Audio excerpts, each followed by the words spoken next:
You have to warn me and cue me. No. So I think, Jacintha, this time we are not going to waste any time and just get you started, because everybody really enjoys, and by now everybody knows you. Everybody knows me. Yeah. Okay. Yes. Thank you so much for. Okay. I'm on YouTube as well, so we can start immediately. Yes. Thank you so much. Are we okay? I can share host disable participant screen sharing. Sneha, is there any way that you could permit me to? Yes, I've just done that. Thank you. So even as she gets started there, let's do a quick exercise here. If I met any of your previous managers, colleagues, and asked them to describe you in one word or a couple of words, what do you think would come on top of your mind to describe you? I know what would my manager say, but I'll leave it out for some time. What? Okay, Richa, it would be efficient, go-getter, passionate. Okay, all right, Shreya, very nice. Okay, very nice. I see 26 ladies, organized and hardworking. Okay, all right. Okay, approachable, problem solver. Tenacious, is that Dolly? Yeah. I'm assuming it's tenacious. Okay, resourceful. Okay, what else? Sorry, Jacintha. Yes, it's tenacious. Thank you so much. All right, no problems. No problems. Okay, dedicated. Okay, all right. What else? Fabulous. What else? What else? Positive, motivating, honest to self, always smiling. Sometimes people say, I'm mad. Welcome to the group. That's fine. Okay, so Hasini, don't worry about it. A smile has never spoiled anyone's day, so don't worry about it. Okay, optimistic. Yeah, okay. Sharon, lovely. What else? I don't hear from Madhura and Nirja and Ruchita. Why? I know you're not returning to work, but you can certainly recollect what your previous bosses and team members gets things done. Absolutely, Nirja. I'll second that anytime. What else? What else? Fabulous this is. Madhura makes the impossible happen. Is that what it's going to be, Madhura? Okay, so now you can see my screen. Yes? Can you see my screen? I hope you can. Yes. Okay, all right, fabulous. Let's go. There's some feverish activity happening in the chat. Let's look at that too. Okay, enriching. Am I supposed to answer to? Of course, Neha, your mom's your manager right now, or at least she thinks she is. Okay, so you're welcome to answer. Impatient, Madhura. Yes, absolutely. Yeah. Okay. All right. Nice. Nice. Very nice. So there you go. You have your brand, right? You know what's your brand? What's the brand? That's the brand. There's nothing else that that really talks about you as much as the aftertaste you leave in people's minds and hearts when you work with them. That truly becomes your personal brand. Okay, how many of us here love that plain simple Cadbury's milk chocolate? Let's see. How many of you love it? Yes, Ruchita says yes. Okay. Any more? Okay, okay, all right, there you go. Why do you like it? Why do you like it? Why do you like the Cadbury's milk chocolate? Of course, there are such fancy options in the world right now, but why do you like it? What is it about it that you like? Any idea? No answers? People can chat, right? They can unmute themselves, or Sneha would have to unmute them.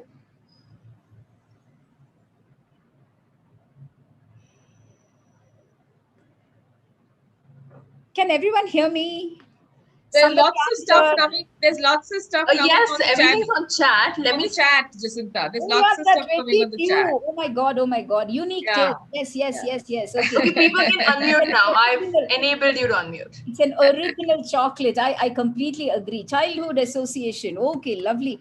And also just that simple, creamy aftertaste that remains in your mouth even after you have gobbled up the chocolate, right? It stays with you for some time. Your brand is really that aftertaste. You can recollect it, you know. And if you grew up in the era that I grew up, you had this amazing ad in which the most amazingly handsome man was a cricket player, which was not true for most cricket players, by the way. But we saw this very handsome guy, I think, hitting a six, and you had this amazing girl running across the boundary and doing this fabulous dance. So, you know, along with the creamy taste, you thought of that guy and he said, wow, okay, this is one more reason to eat the chocolate. So, your brand is really what people recollect when they hear your name, when they think of that association. It's everything, right? It's not just the taste of the chocolate, it's associated with this ad for me. Hundreds of other Cadbury's ads may have come, but I remember this one. Okay, because it was so cute. You know, there was this girl just jumping, and I think it was such an expression of joy. For a change, we had a man feeling shy, and then all of that added to this idea of why Cadbury's is a great brand for me. Okay, none of the ads that the companies put out, right? Yeah, absolutely. You know, really can capture this essence. This essence comes because you've tasted it, you've associated some feelings with it, and then you're saying, I love Cadbury's milk chocolate. Well, dear friends, each one of us is creating a brand every day through the interactions that you are having with people, irrespective of what you put on LinkedIn, irrespective of what you put on Facebook. You know, those 3-line introductions about yourself, which you think is your brand positioning. People recollect you because of what they have experienced with you. Now, that is really your brand, right? So all those 3-line, 4-line introductions that you work on and all the smarts that you put out there is a window with which people say, oh, okay, I don't know this person, let me try and call up. But the first time they speak to you, first time they interact with you, whether it's a message, whether it's an email, whether it's a text, that tells them how much of that brand positioning you've done there is true, right? They validate this against that, and they say, well, you know what, it put all of this, but somehow I didn't feel it. Okay, so please note, the first principle of personal branding is know yourself, right? Be extremely authentic in being who you are, because nothing else really works. Believe me, you on that. Yesterday, I was speaking to this young lady, all of 14, by name Sia. Okay, I'm sure we've all seen her video. Some of us may have seen her video. She's won the Lady Diana Award for doing this amazing work. You know, she lives in my neighborhood, is what I heard yesterday. And when I spoke to her yesterday evening, she's this 14-year-old inspiring an organization of 10, 13-year-olds around her, who are all running around collecting footwear from people. By the way, this is a test for everyone. How many pairs of footwear do you have? I did this test today morning also with another organization. So, how many pairs of footwear? Okay, 4. That's a conservative estimate, I'm sure. 2, Suhasini? Really? Okay. How many? Okay, 4, 2, 2, 3. Okay, all right. 5. Okay. A little honesty creeping in, I see. Okay, all right. Anybody else? Okay, so we do have more than one pair, right? There's the work, there's the casual, there's the, you know, for somebody with my height, there is that 5 inch when I have to appear taller than I am. And then I'm, you know, the minute I sit down, I'm kicking off that slipper because it makes you so uncomfortable to be walking around on those. And here's this kid who's been seeing the metro workers in Bangalore who have no footwear. Their feet are absolutely cracked. It's not about, you know, just the fact that it is very difficult to see their feet with that many cracks, but the fact that it could lead to infections, that it's probably just not safe, that they don't even have footwear, inspired a 13-year-old last year to start collecting footwear. Yeah, so she says, give your soul to save a soul. Okay. And can you imagine what a 14-year-old can do? So, what was my first interaction when I heard she's already won the award? You know, all of those things, right? So, when I pick up the phone and I say, Sia, How are you? She's like, oh, I'm fine. How are you? And I'm saying, wow, this kid is really confident, right? And then I ask her to do me a favor, like I do with anybody, which is talk to my girls. Can you inspire them? She's like, oh, of course I can do that. Okay. And then she says, I think you know my mother too. I'm like, really? And then I know her mother too. So then I say, wow, but I don't remember. And she says, it's okay, auntie, even I don't know. Look at the comfort with which she said, I don't know. Does it really matter how you know my mother? It's fabulous. So every time I recollect Sia, I will recollect what she spoke, how she spoke, and what did that tell me about her. So, dear friends, when you look at personal branding, etc., today's session is not so much about how do you do personal branding. I'm sure there are sufficient marketing experts out there, but why do you do it and what are the parameters you should look at? Okay. The first one that you should always think about when you're talking about, personal branding is that what's unique about you that only you can do and nobody else can. Of course, I'm sure the chat will come up very quickly. What is so unique about you? In fact, there's no such thing as so unique. Unique is unique, right? I'm speaking bad English right now. So tell me, what is unique about you that you feel, when I look around at least 10 or 15 people around me, I don't think they have this. What's so unique about you? What's the differentiator that you bring to table in any conversation, in any interaction, in any piece of work? What do you bring to table? That Madhura is impatient. Of course it is. How many people will have the gumption and the courage to challenge every status quo and literally 28 in the 24 hours? That's what I think she's doing all the time. Now, that reminds me of what the definition for impatient is, right? Sneha can actually articulate so much better than many people that I know. How do I know that? Because in the text messages that we share, in the conversations that I've heard Anchor, the writing that she's put out there as her body of work, I can tell.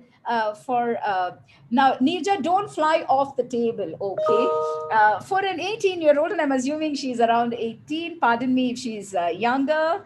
Uh, she just communicates with so much confidence. 19, okay, all right, corrected, I stand corrected. 19, she articulates with grace, confidence, and creativity. It's not a combination that very many people have, that I have seen, but she does. Now, that to me is unique about Sneha. She could be 100 other things to me, but what stands in my mind is that. So, dear friends, what is the differentiator that you have that is truly unique, which nobody else has? Or not many people will have, or because of the ability with which you do something, you stand out from the rest of the crowd. Have you figured that out? Because without that, you can't build a brand. You can't say, I am this, or I'm so and so. So I think that's the first part. Do you have a good idea about what is that differentiator? What is truly unique about you? The second is, what impact do you create with your uniqueness and how enduring is that impact, right? Okay, so I have this great differentiator, and if I don't do, then what am I going to be doing about it, right? If I don't bring my uniqueness to work, and I do all the time is hide my uniqueness because I want to be part of this gang and not really stand out, then what is the whole point of you having some unique, fantastic capability and skill? There's no point. So, dear friends, are you putting that unique capacity of yours, unique ability of yours to work? Is it impacting someone or something? Otherwise, it's not really reaping the rewards that it should be. The third one I always talk about is, so you have your differentiators and you put it to work every day to create impact wherever you may be. The third one is, how do you position it? Do you talk about it in some ways? Do you highlight it when you're meeting people? People say, oh, I don't feel like bragging about it. I'm not talking about bragging. All I'm talking about it, do you even tell people this is unique about me? Look at Sneha's reaction. Oh my God, thank you. Because I Most of us get astounded by our own uniqueness, by the compliments, by the recognition. In fact, it's a known thing that with women, that while we want the appreciation, they're also extremely shy of the appreciation. We don't want it to become a talking point. You really want to build a brand for yourself, dear friends. Begin with identifying your differentiators. What's unique about you? What you are fabulously good at? What you are kick ass at? And very few people could be there. Second is that how do you put that uniqueness to work every day, in every interaction, in everything that you do?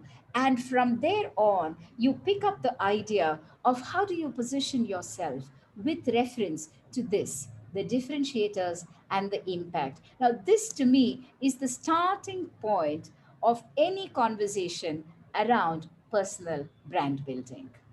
When people ask you who you are and what you do, what comes to the top of your mind should be how uniquely different you are, how you use it to impact something, and that truly is your brand story. And now I want to ask people what personal branding is not. What personal branding is not. First is that just packaging. A lot of people put a lot of things around saying, I have qualified this and I have all these certifications and, I'm part of X associations and I do all of that. It's fabulous that you are all of that. It doesn't make you unique. It doesn't make you unique. What makes you unique is when you open that package, what people encounter while talking to you, while working with you, while experiencing with you some event or some program, or even just sharing your workspace. You can't be smart language packaged together. There has to be depth inside that whole thing. You have to put your fingers around there and say, does this define me? The second thing is, of course, it's not just social media presence. Believe me, you, my friends. Believe me, you, my friends. Because if you're so good at something, right, some social media channel will pick up your story. Some social media channel somewhere at some point in time will say, hey, I know of this person who's doing this, and therefore I'll connect with that person. How do we go about doing that? And the third one is no matter what you do, it can't be sporadic effort. Once in a way, I'll write something. No. If you're good at it and you know you're good at it, many people recognize your talent, you've got to make it a habit to write. If your ability is something else, you have to make a habit. Ruchita was telling, I've lost a lot of people in my family, and it's difficult. We haven't even had enough time to mourn. But every time she's asked me, do you want to do the workshop? I have said yes. You know why? Because one of the things that I do for a living is really talk to people in many avatars, as a coach, as a counselor, as a trainer, as a facilitator, as somebody who facilitates dialogue in conflicts. Now, the thing that I need to practice every day is how I speak to people. And if I get an opportunity to practice that, I'm going to grab that with all my might and say, I'm going to use this now. Because if I was sitting alone by myself and talking, even otherwise, my husband thinks I'm a little cuckoo. If he sees me doing that, he's definitely going to give me a certificate which says, I knew she was cuckoo, but now it's proven that she truly is. Whereas, if I'm doing this with an audience, even though I can't see the audience, which is making me feel very depressed, so why don't some of you come on video? It would really, really make me understand what I'm talking about. Okay. So there's a question, Vaishali, to everyone. Ma'am, how did you manage these COVID situation like our Okay, I'll address that question in the end when I think we get some time to probably address the question. I definitely will. Okay. So, are you building micro habits and putting out continuous effort out there? When we see continuous, I'm not saying it has to be every day, but every few days, or you have a calendar by which you know you are practicing that. The second is, even if you're not the greatest in social media, right? It doesn't matter. Put out one or two things. Believe me, if you're doing a great work and there is a brand, okay, people will identify it, people will revolve around you. Third, don't make your story just about the packaging. Make it as much about substance within what you really put out there. Yeah. So there's a question from Shreya Banerjee who says, how do we really know what is my differentiator? Does it always depend on the feedback from the interactions? Or should I be aware of my differentiators and be confidently showcasing? Well, both are completely possible. A lot of people might say, you know what, Shreya, you're such a good singer when they hear you sing. Well, that's a validation. But you will be singing out there very often only when you know you're reasonably confident that you have a good voice. You feel confident to sing in front of people. Some of us may not be very aware of what our strengths are, in which case, I do believe you have to do a little bit of exercise to understand what is unique about you. Everybody has something unique about them, and what is it that they can do to bring it to work is something only they can discover. Find somebody with whom you can have a conversation. Speak to the people with whom you work every day. Those are the people who know you very well, and say, hey, you know what, I don't think you realize it, but you are so good at this. Maybe the other part is also true. You never realize it, but you're not really good at this. You should be willing to listen to both sides of the conversation, right? The next is, therefore, how do you get onto this idea called personal brand? Okay, how do you get onto it? Okay, the first one is that we're all, especially when it comes down to work, right? And we are speaking about this to women who are returning to work. We always highlight what knowledge I have. Ma'am, recently I've also studied this and got a certificate, etc. What skills do I possess? And I already have a bunch of skills, right? And then comes abilities and attitudes, which all of us possess. But it's not the knowledge, skill, and abilities and attitudes alone that really bring the differentiator. It is how do you leverage the knowledge, skill, ability, attitudes and make it into your unique strength, your sweet spot. Is there something which, as a combination of all of these three things in front of you, makes you you? It makes you unique. It makes you very different from somebody else. The more we highlight everything that everybody else has. So imagine we're all a bunch of engineers here going out trying to get a job, and we keep harping on the fact that I know engineering. If I'm going to be sitting in front of you, I'm going to be saying, yes, I agree, but so is everyone else out there in this discussion. They've all come here because they're qualified engineers and they have the knowledge for it. Now, if you tell me I have some extraordinary skill, ma'am, I'm going to say each one has some extraordinary skill. I'm hardworking, ma'am. So those are your abilities and your attitudes, right?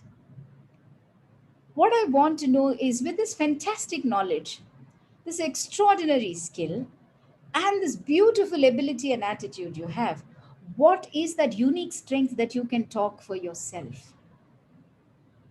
And that typically is the language of accomplishments. Ma'am, given my knowledge, experience, and skills, these are the three things I have done in my previous organization. Whether I took a break, didn't take a break, well, you can discuss about it later, right? But tell me, what did you deliver as a unique strength, which is a non-negotiable for any manager when they want to hire somebody, right? You don't want just an engineer. You just don't want somebody who has great communication skills. You just don't want somebody who's hardworking. You want somebody who will put all of these things together, create a unique brand, and say, you know what, this is what I deliver on the table for you, right? How many of you recently purchased maybe a salwar kameez?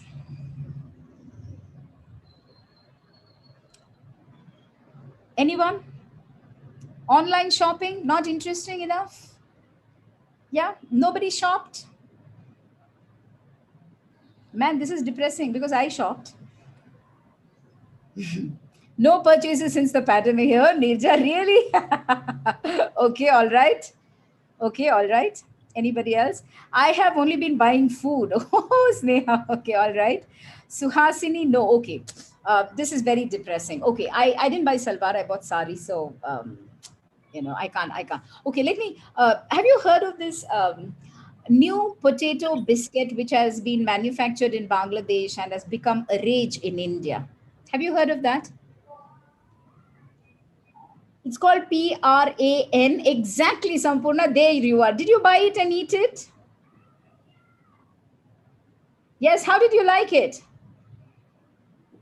It's amazing. Now you see that? Okay, it's absolutely amazing. And I have 20 packets of those sitting at home because there was no shop selling it. I ordered on Flipkart and they said you have to buy 24 packs. So now this is quite crazy. I bought it. And believe me, it is amazing. It is potatoes, right? Things we've had in India for the longest. Okay. It's a biscuit. Who hasn't had a biscuit in life, folks? Everybody's had a biscuit in life. Its packaging is decent, it looks like any other biscuit packet. It looks like my Jim Jam biscuit packet that I'm sure some of us like. Okay, it's not as fancy as maybe Oreo and all that, but it's reasonable. But man, combining the potatoes into a biscuit with the flavors that they have put together is absolutely, just look at the way she's written, amazing out there. Now that makes it unique. Okay. So it could be potatoes, it could be biscuits, it could be just combining all of this together to create something. But this is an extraordinary product. Similarly, when we go to buy maybe a shoe or a dress, you not just look at the material because you want to be comfortable with the material, the cut, the shape, the design, the cost. All of these are like the knowledge, skill, abilities. But when you look at yourself in the mirror wearing that salwar, does it make you feel good? Is the last point. And then you say, you know what? This makes me look beautiful. Maybe it makes me look a little slimmer. Maybe it makes me look something, some desire of yours. That is why that dress is unique compared to similar dresses hanging in that row, right? Same cost, maybe color different slightly, a slightly different cut versus something else. But that makes it unique because it has blended the things that I needed. So, dear friends, first is do sit down and think about what makes all of these combination of factors make you completely unique, and is that uniqueness a strength that you can leverage. So when you speak about yourself, speak about what you have managed to accomplish with this knowledge, skill, and ability. Nobody is interested in listening to you say, I studied engineering, 5 years ago and I passed out of this college, etc., etc., etc. What they want to hear when they hear you, and they all have very little time, by the way, is that you have something totally unique, which is a combination of all of these things. So it's not a negation of these things, please note. It's the beauty of blending all of these things that makes you truly unique. Speak about it from what accomplishments you can really talk about. The second thing that you really have to think when you talk about your brand is, what impact are you creating? One, is there consistency of output? Sneha, do you write consistently and put things out there? Some could be good, some can be extraordinary, some could be okay. But are you consistently putting out output? You know why? That's how people develop a recall factor. They say, hey, Sneha is a writer because every week I read something which she puts up, right? Otherwise, I will say, once in a way she writes something, but I don't remember very, very clearly, you know. Are you consistently putting out stuff out there which leverages your unique strength at the workplace, right? Significant outcomes are those outcomes that you are creating. So once again, make a difference between what is output, what is outcome, and what is impact. Okay, you have to look at all three elements when you speak about it. And your brand, with the output, outcome, and impact, has to leave behind a legacy. So let me quickly give you an example, right? We work in the social impact space. Our output is the metrics that we look at every day. How many children trained, how many girls have attended our training programs, how many of our girls have been mentored, da, da, da, da. All of that is output. That's like meeting your KRAs, right? What is the outcome from it? Because of this, our girls are now pursuing higher education, going to college, something that they would never have thought of. And that's exactly what we want to do, right? Now, that is your outcome. What is the impact? We would like to measure it. Oh, these girls, they got educated, now they have gone into formal employment, and that has become the lever by which they have altered the life that they were leading, and the quality of life has changed. Their economic prosperity has improved. They have moved from a family that always relied on informal employment, and therefore, monies that were either not there or sometimes becomes more periodic, and can be, sometimes so badly impacted by the vagaries of things that happen around you. Now it doesn't. You're there where there is a paycheck every month. Now that is impact. So everything matters, whether you do the work every day consistently. Are you focused on the outcomes while doing the work, right?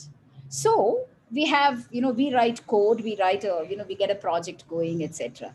Eventually, has it led to the project manager fulfilling all the promises made to the customer? Because that's the end outcome you're working towards. The impact is, because you made the customer so happy, is the customer now going to say, I want to give you more business? Well, that is what leaving behind a legacy means. Imagine, even in our battle with COVID, right? Imagine the scientists said, guys, we are working towards a vaccine, it'll be somewhat effective.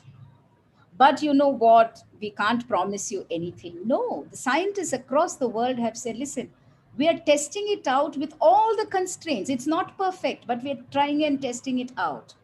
What is the outcome? It may not stop you from getting the disease, but it will reduce the severity and the hospitalization and the fatality.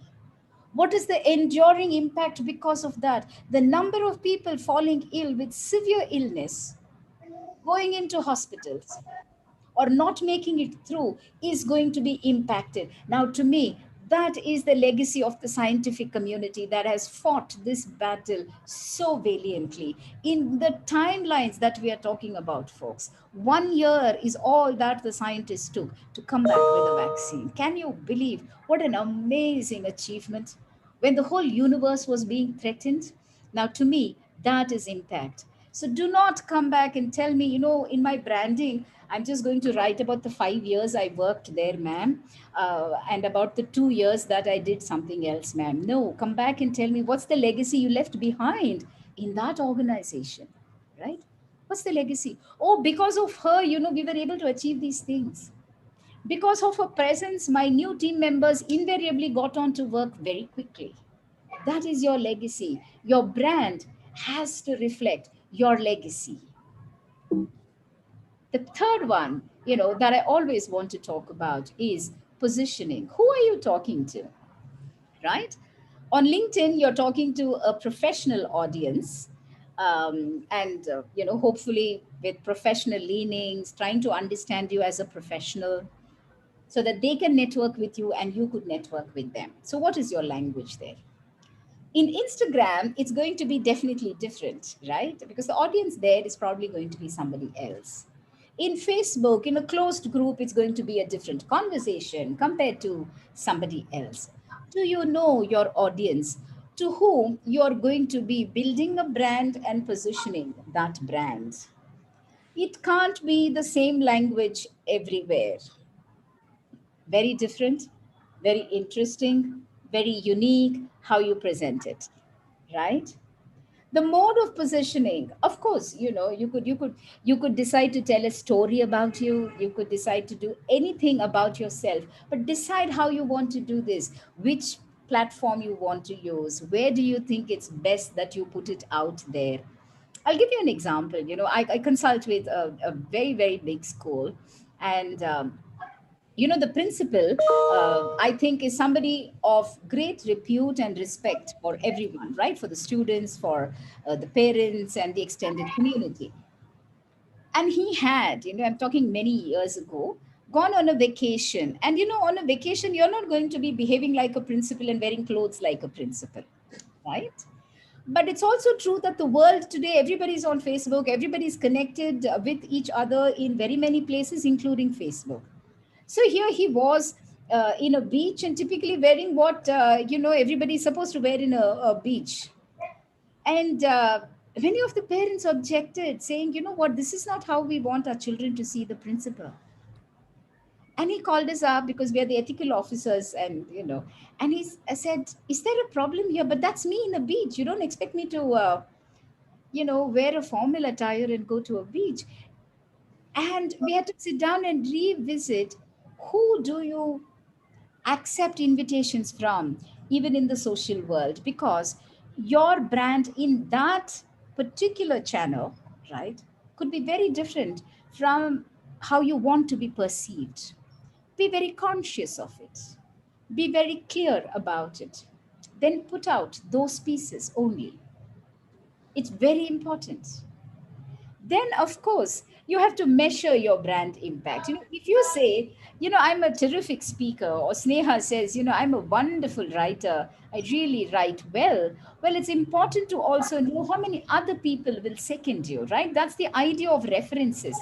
When you say, I will give you reference to know about me and the work that I do, it means you're saying they will speak about my brand in the language that I am speaking. There's going to be no difference.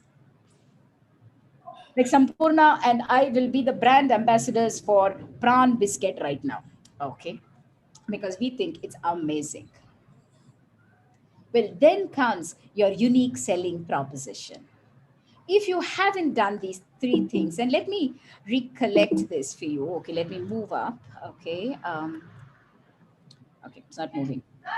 So first is, what is your unique strength and differentiator, right? Knowledge, skill, abilities, I agree.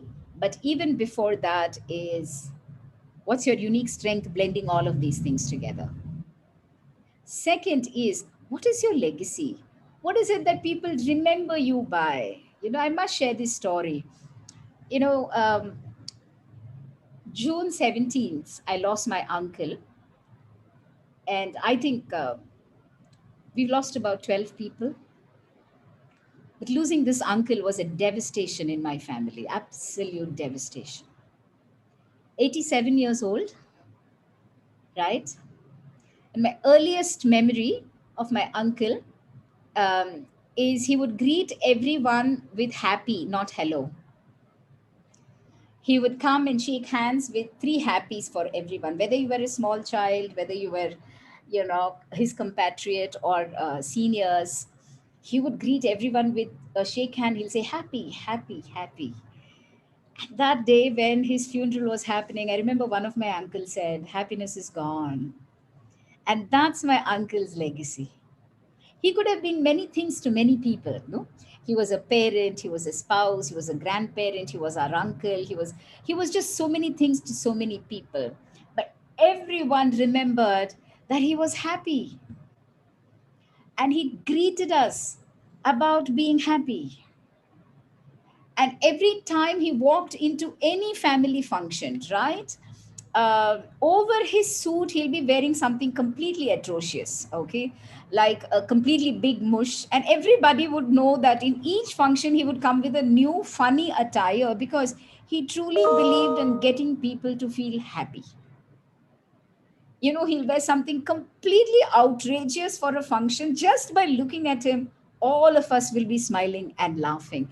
I truly believe he lived that authentic life. He just didn't greet people by saying happy, happy, happy. He actually made people happy by making himself look like a clown. My aunt would get so offended sometimes, She'll say, look, all the other men, they're just sitting quiet. Why are you clowning around? But he couldn't be bothered, his joy was in making people happy. And he would use every opportunity to do that, whether to crack absolutely insane jokes. And we laugh not at the joke, but how he was saying it. And the way he would dress up and come, with big mustaches, sometimes funny wigs. He would do all kinds of things just to make us all feel, this is a happy occasion. And when he went, everybody spoke in one voice about his legacy, and his legacy was that he made us all happy. Dear friends, you have to make special efforts to leave behind a legacy, right? And my uncle, and if I may extend the same story, he knew his audience. Which audience doesn't love a happy story, right? From children to adults, everybody would be smiling the minute he walks in because he had something for everyone. Everybody likes somebody making you laugh. Know your audience. Then use what you can. He would use props, he would crack jokes, he would do everything, right? And then the last time he spoke to me was on my birthday on 15th May. And I was laughing even as I spoke to him because that's what he always brought out in me. And he said, I love listening to you laugh, Jess. The tone at which you laugh makes me also want to laugh. And to me, that was the impact. The minute I pick up the phone to talk to him, I would start laughing. That's the brand impact. When I know I'm going to speak to a Nirja over the phone, right? I'm going to hear this solid voice saying the most sane things. She will have a perfect idea of how to do this. When she gives suggestions, it will always be very gentle. And that this is the person, that's her legacy. She doesn't have to come and tell me, Jess, I'm a solid presence in life. I don't have to know it. She's not going to put one, wrapper around her and say safe and solid presence, also known as Nirja. No, I just know that's what she is. You don't have to sell yourself, dear friends. If you do these things, right, you automatically have become something that's extremely sellable. People will buy your talent, people will buy your capacity, people will employ you. What are they doing when they employ you? They are basically saying, come and work with me, right? They are buying you. You may not see it as a transaction like that, but there is a transaction. They're saying, amongst the 15 people there, I'm going to select you to be part of my team. And that happens because you have done all the steps that we have spoken about. And really, personal brand, therefore, is supposed to accomplish these things. One is establish your presence. Establish your presence amongst a set of people who are similar. Second is it is supposed to help you influence a bunch of people. Can you imagine Sia, a 13-year-old, influencing a bunch of teenagers and children to run around in their neighborhoods and collect footwear? Why? Because she must have done it once, she must have done it twice, she must have spoken to them passionately about it, and then she must have led this team. Today, you have 10-year-olds and others running around trying to say, give your soul to save a soul, right? What it does eventually is your personal brand helps you to build a network that can be far and wide, beyond what you have ever imagined it to be.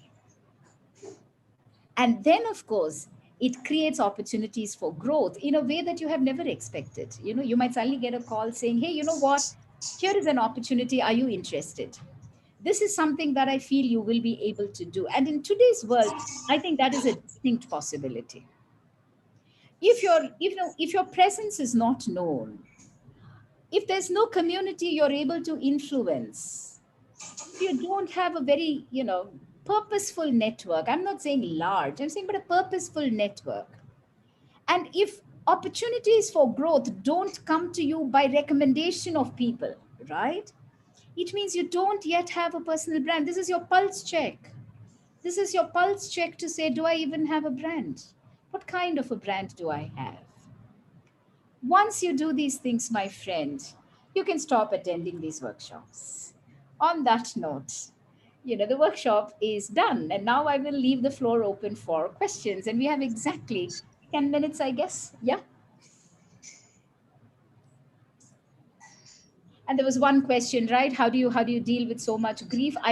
Um, Grief is something that you have to be very patient with. And just going to take 2 minutes to explain this.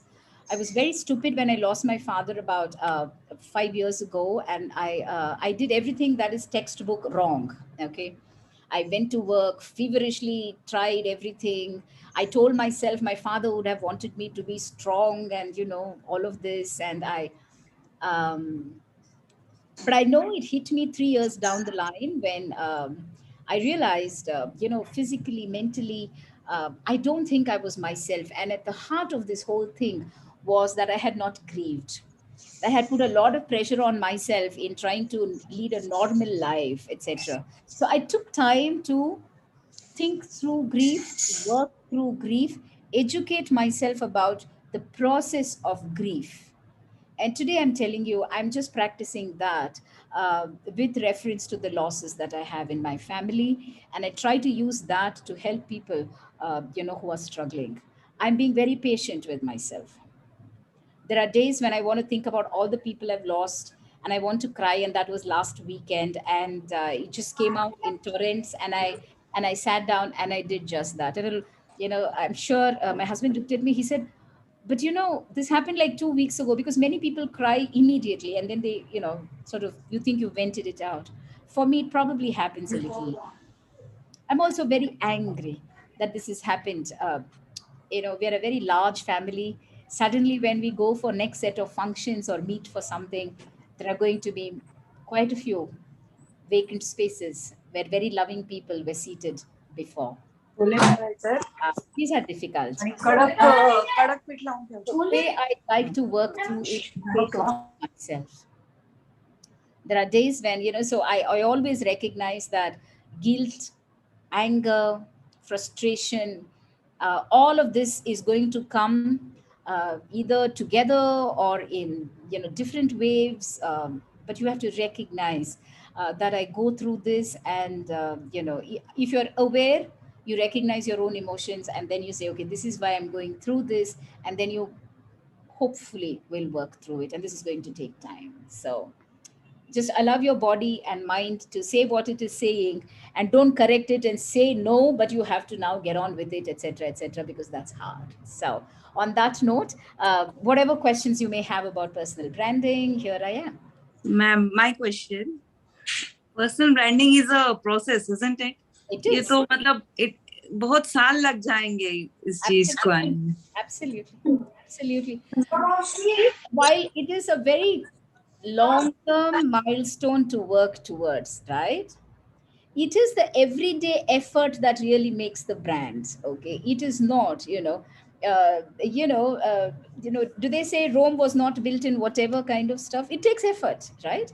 But it has to be consistent effort. You want the world to know you're a great engineer beyond your workspace. Put out something, right? Only then people will know. Conduct a few online classes. Look at what you can do, because just like anything, if it's built slowly over a period of time, it always has phenomenal amount of meaning and richness to the whole thing, right? So I do believe that it's a long term effort, but it's consistent everyday effort that makes the long term possible. It can't be sporadic, once in a way effort that, and then long term you'll say, "Arey bhai, kuch nahi hua." No, that is not the point of view. It's the everyday effort that builds the long term thing. Like, my husband, during this whole COVID thing, has developed this habit of walking at least 1 hour or 2 hours every day, depending upon what his schedule looks like. But I now realize that he's really changed the way he looks. There's a distinct change. He's done many of this before, like 6 months he'll continuously walk and then he'll drop it, or 3 months he'll do and then he'll drop it, etc. But now he's done it for almost 1.5 years, and there is a distinct change in the. So this is how probably his body was meant to be. He's achieved it because of an everyday 1 hour walking. over a period of 2 years. Now, you can't vision this sitting here saying 2 years, if I walk, that's how I'm going to look, right? But at the end of 2 years, when you look back, you're saying, okay, my God, some of the things about me have really changed. So I think that is very important to look at, yeah. Simple, everyday, consistent efforts towards long term, whatever that you're trying to do. And I think that's the way to make it work. Somebody says hello ma'am, and then there's nothing much. Is there something that you're trying to tell me? In case somebody wants to speak to ma'am directly, please feel free to unmute.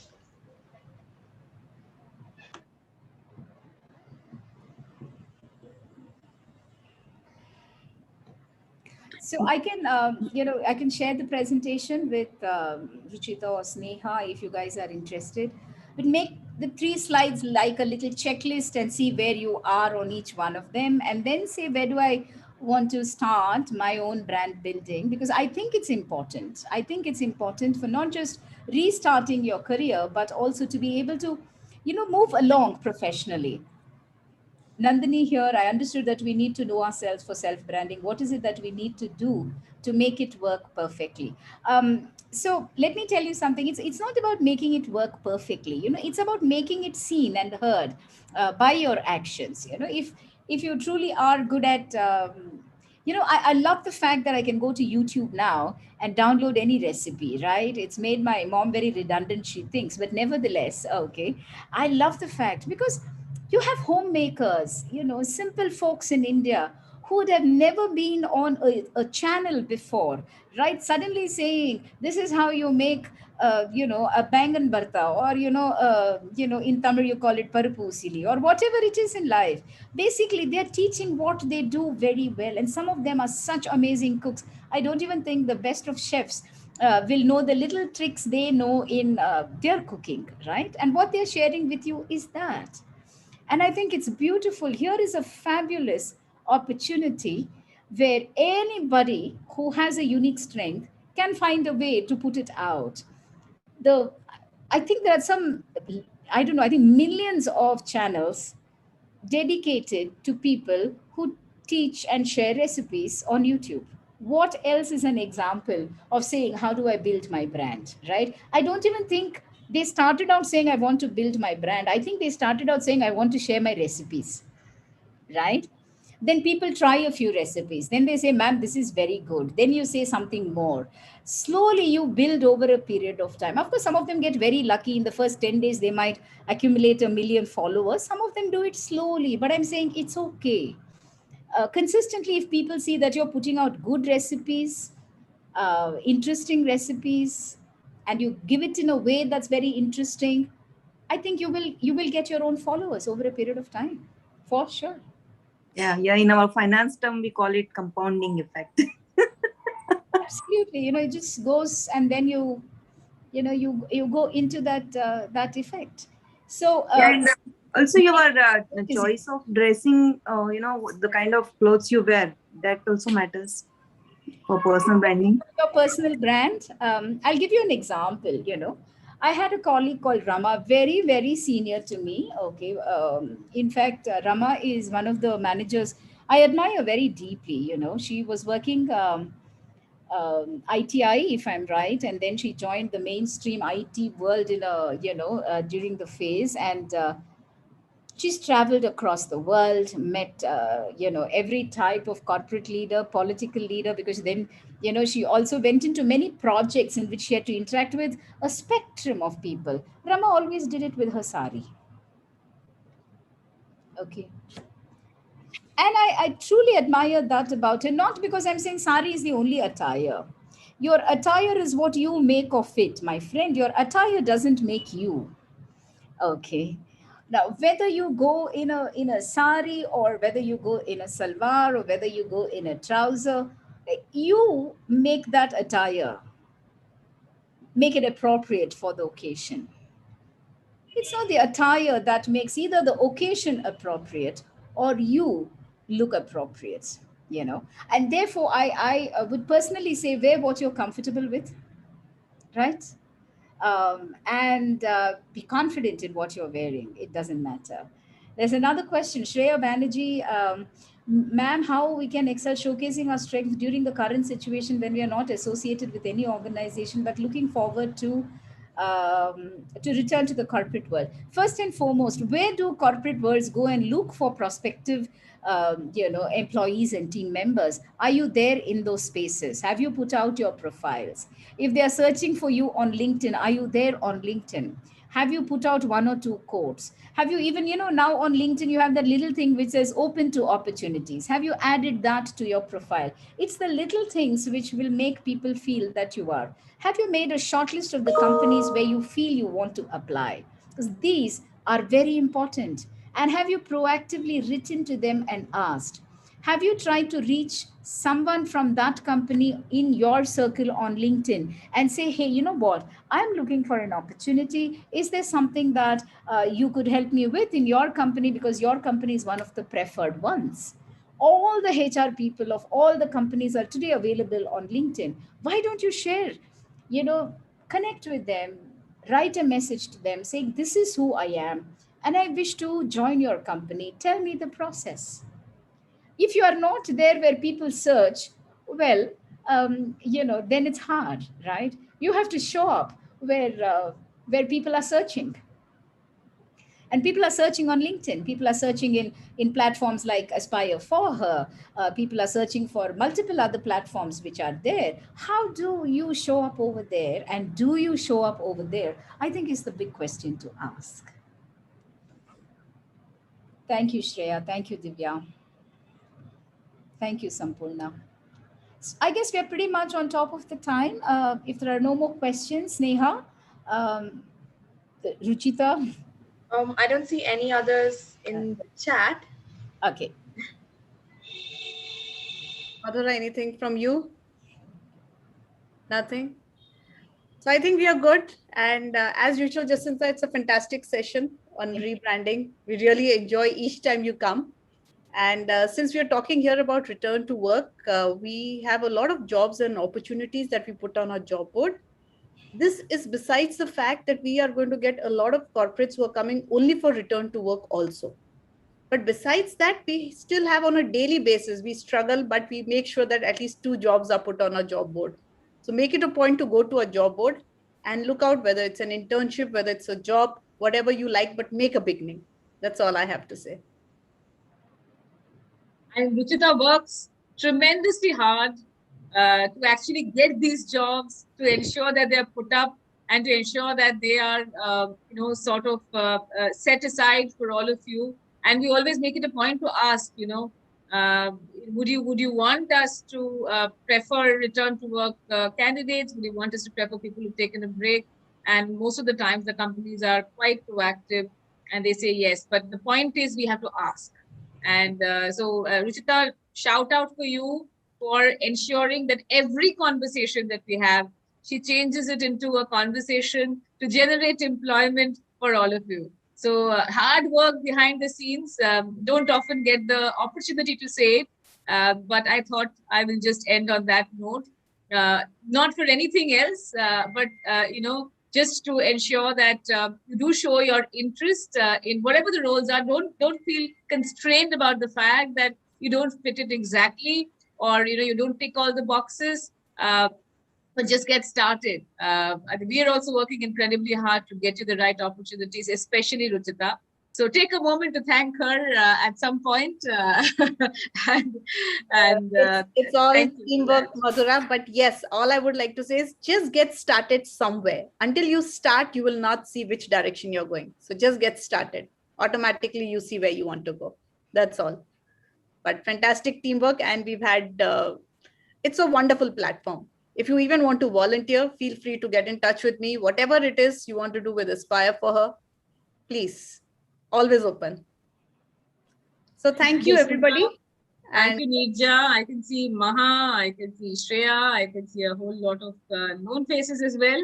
So I'm glad that we're getting to know each other a little better now. Yes. Bye, Vaishali. And bye. Thank you so much. I can see Madhavi. Hey, hi. Hi, Veena. Bye-bye. Thank you so much for joining us, and keep bringing in more people to this network, not necessarily only return to work. Now we have entrepreneurial as well. And, Madhuri is playing a big role in putting all of them together. We have some very exciting announcements down the road. Keep your eyes open for those. Please follow us on social media and on Telegram. I Thank had you so one more much. thing to add over here before we finish with this session. So next month, which starts tomorrow, we are going to have a session from LinkedIn, specially for return to work. We'll announce the date. It's supposed to be on the 16th of July, but just make sure you get as many friends as you want, because they are going to address only the return to work community. So anybody who needs to know how to bridge your career gap, how do you start upskilling, and how do you start your search, make sure they're there. Thank you so much. Thank you. Bye-bye. Thanks, Thank you, Jacintha. everyone. It was a very nice session. Thank you. Take care. Take care. Wonderful, wonderful session.